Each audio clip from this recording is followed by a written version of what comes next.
तृणमूल कांग्रेस के नेता महुआ मोइत्रा की लोकसभा सदस्यता आचार समिति की रिपोर्ट के आधार पर रद्द कर दी गई है। महुआ 2019 में पश्चिम बंगाल के कृष्णानगर लोकसभा सीट से सांसद चुनी गई थी।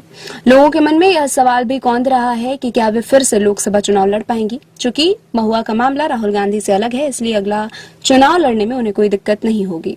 वे निर्वाचित होकर 2024 में फिर से लोकसभा पहुंच सकती हैं।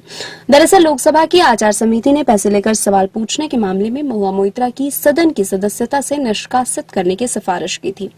इसके बाद शुक्रवार को उनकी सदस्यता रद्द कर दी गई। निष्कासन के बाद महुआ ने अपने निष्कासन की तुलना कंगारू अदालत यानी अवैध अदालत द्वारा फांसी की सजा दिए जाने से करते हुए आरोप लगाया कि सरकार लोकसभा की आचार समिति को विपक्ष को झुकने के लिए मजबूर करने का हथियार बना रही है।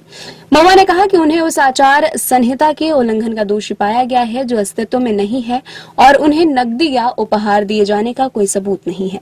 उन्होंने यह भी कहा कि उन्हें अपनी बात रखने का मौका नहीं दिया गया।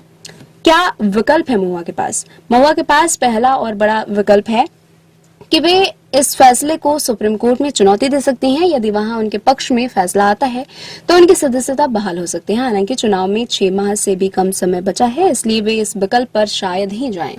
लेकिन जनता की अदालत में जाने से पहले वे खुद को पाक साफ साबित करने के लिए इस विकल्प पर विचार कर सकती हैं। दूसरा सबसे बड़ा विकल्प यह है कि लोकसभा चुनाव का इंतजार करें और सीधे जनता की अदालत में जाएं। यदि जनता उन्हें फिर से लोकसभा भेजती है तो एक बार फिर संसद में पूरी ताकत के साथ अपनी बात रख सकती हैं। महुआ कह भी चुकी हैं कि वे पहले से ज्यादा वोटों से जीतकर एक बार फिर संसद पहुंचेंगी।